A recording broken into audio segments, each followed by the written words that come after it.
You think your last name is just a label, something you sign on a form and forget. It isn't.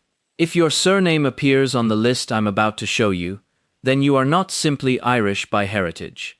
You are connected to a specific kind of ancestor, not a farmer, not a poet, not a saint, but a fighter.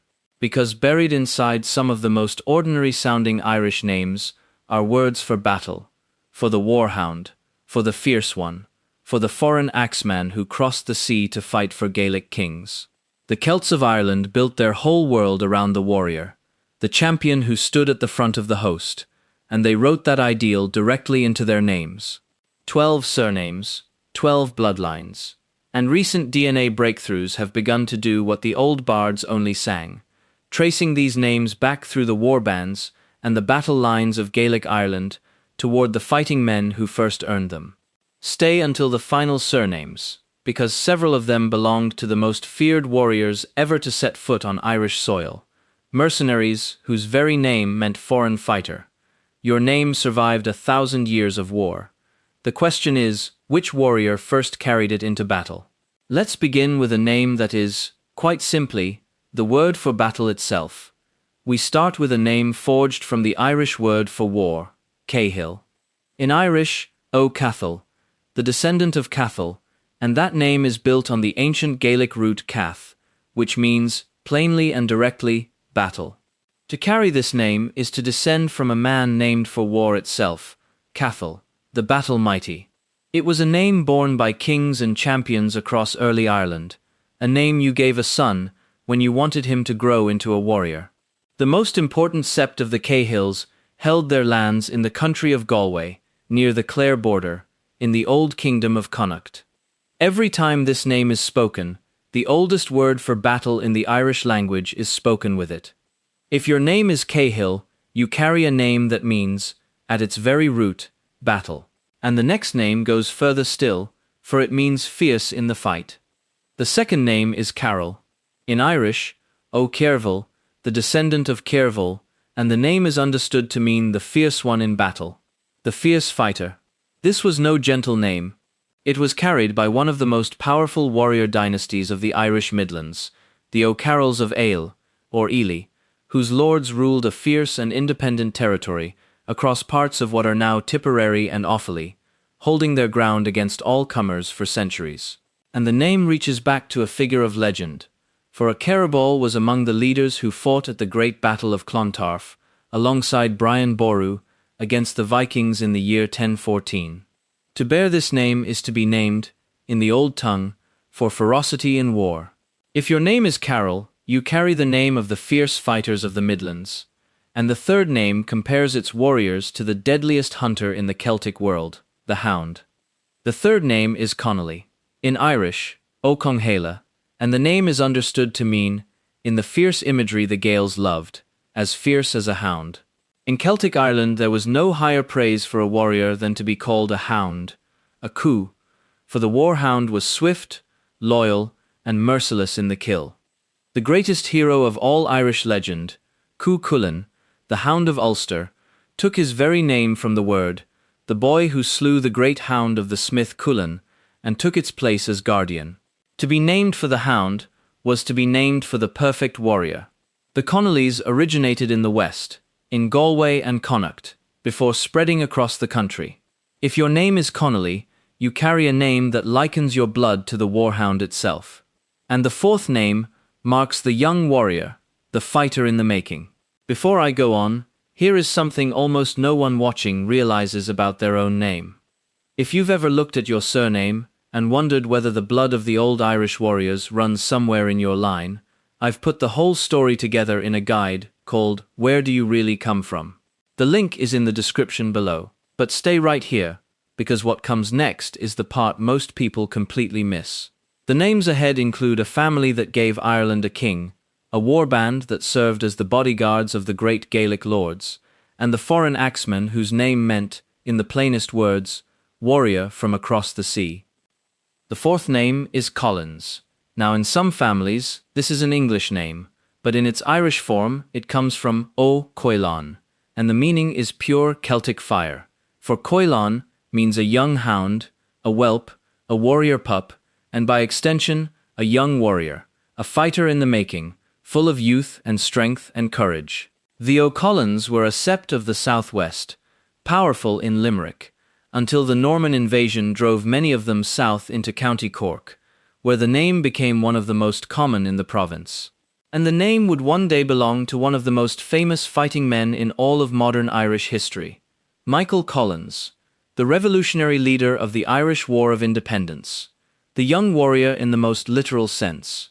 If your name is Collins, you carry the name of the young hound, the warrior in his prime, and the fifth name belonged to the marshals of a king's army. The fifth name is Gallagher, in Irish, O Galcover, and the name is built from elements that give it the meaning foreign help, or lover of foreigners, Gall meaning foreigner and Cubhair meaning help, a name perhaps first earned by a warrior who commanded foreign fighters, or fought alongside them. The Gallaghers descend, tradition holds, from a Galchobar, who was himself descended from a king of Ireland, who reigned in the 7th century, and they became one of the most important warrior families of the great O'Donnell lordship of Donegal. For 3 centuries, from the 14th to the 16th, the O'Gallaghers served as the hereditary marshals, the commanders of the O'Donnell military forces, the men who led the armies of Tyrconnell into battle. They claimed to be the most loyal and senior family of their royal kindred. If your name is Gallagher, you carry the name of the marshals of Donegal's armies. And the 6th name means the one who obstructs, the one who will not yield. The 6th name is Doherty, in Irish, O'Doherty, and the name carries a meaning that is pure warrior in spirit, for it is understood to mean the obstructive one, or the hurtful one, the one who blocks the way, the stubborn and dangerous man who will not be moved. The Dohertys settled the wild Inishowen Peninsula in the far north of Donegal, tradition says, as early as the 4th century, and they held that rugged country for well over 1,000 years, becoming the lords of Inishowen. Their last great chief, Cahir O'Doherty, rose in a famous rebellion against the English crown in 1608, burning the town of Derry, before he was killed and his lands were lost in the plantation that followed. A name that means the one who obstructs, born by a family who blocked the path of every invader for 1,000 years. If your name is Doherty, you carry the name of the immovable lords of the north. And now we come to the most feared fighters of all. The 7th name belonged to the elite mercenary warriors of Gaelic Ireland. The 7th name is Mac Sweeney, or Sweeney. In Irish, Mac Suivna, the son of Suivna, an ancient Gaelic name, and this is the first and greatest of the Galloglass names. The Galloglasses, from the Irish Galloglay, meaning the foreign warriors, or the foreign young soldiers, were elite heavy infantry, Norse Gaelic fighting men from the western Isles of Scotland, who began crossing to Ireland in the 13th century to fight for the great Gaelic lords.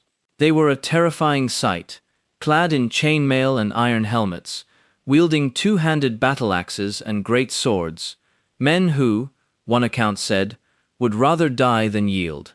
The MacSweeneys were the very first Galloglass family to settle permanently in Ireland, planted in North Donegal, where they became the hereditary military household, the personal warband and bodyguards of the O'Donnell lords.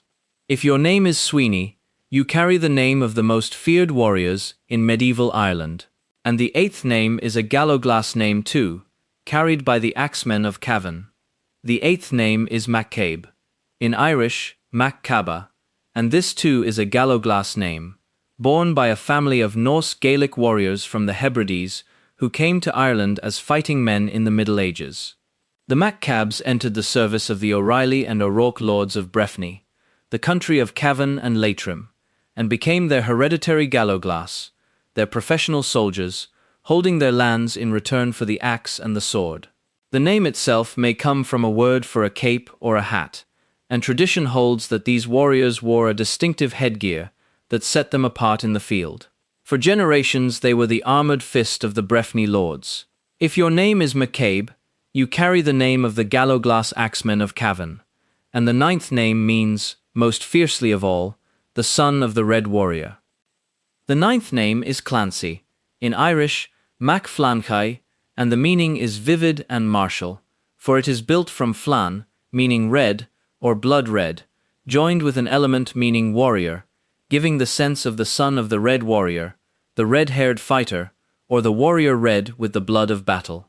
The Clancies were a sept of Thomond in County Clare, and they held a proud hereditary office, serving as the brehons, the traditional lawgivers and judges, to the great O'Brien and McNamara lords, a role that combined learning with the standing of a noble fighting family. A name soaked, quite literally, in the red of battle.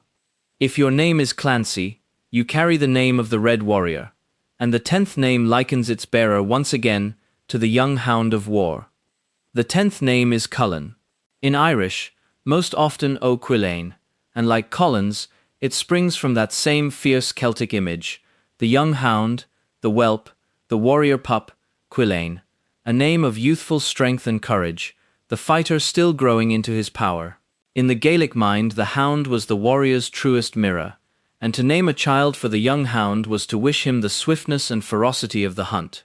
The Cullens were strong in the southeast, in the country of Wicklow and the old kingdom of Leinster, that mountainous land that bred so many stubborn fighting families. If your name is Cullen, you carry once more the name of the young warhound, and the 11th name belonged to a people named for the raids they rode out on. The 11th name is Rooney, in Irish, O Ruani, and the name is understood to derive from an element meaning champion, or hero, Ruani, the descendant of the champion. To be named the champion was to be named the finest fighter of the host, the man sent forward to face the enemy's best in single combat, the decider of battles. The Rooneys were a sept associated with the country of Down in the north of Ireland, and the name carried, deep in its root, the memory of the champion who stood for his people when the fighting was hardest. If your name is Rooney, you carry a name that means, at its heart, the champion. And now the 12th and final name, a name that gathers up the whole warrior ideal in a single word.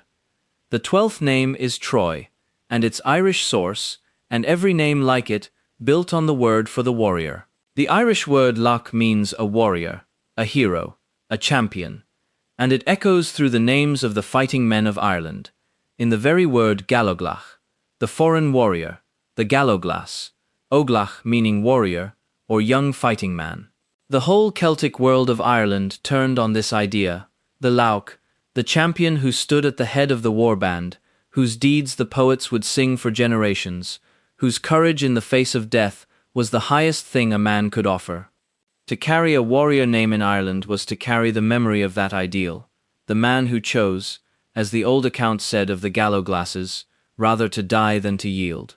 If your name springs from the word for the warrior, you carry the purest form of the Celtic fighting spirit, and that is the thread that runs through every name on this list.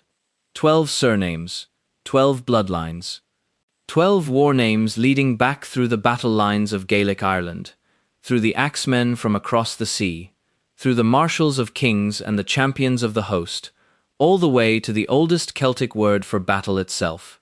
And here is what the DNA breakthroughs really revealed. Your name was never just a label. It is a battle cry. It is a two-handed axe and a shirt of mail. It is the memory of the fighting men who held Ireland against Viking and Norman and English for 1,000 years, who guarded their kings, who led the war bands, who would rather fall than yield, carried down through the centuries by families who lost their lands, followed their lords into hopeless battles, and crossed oceans with little more than a warrior's name. Some of these names mean battle, some mean the warhound, the champion, the fierce fighter, or the foreign axeman from across the sea. But every single one of them survived. So tell me, drop your surname in the comments, and tell me what kind of warrior your name says your blood came from. And if you know the story your family carried out of Ireland, say it, because those stories deserve to be heard. If you made it to the end, subscribe. Every week we go deeper into the names people carry without ever knowing what they truly mean.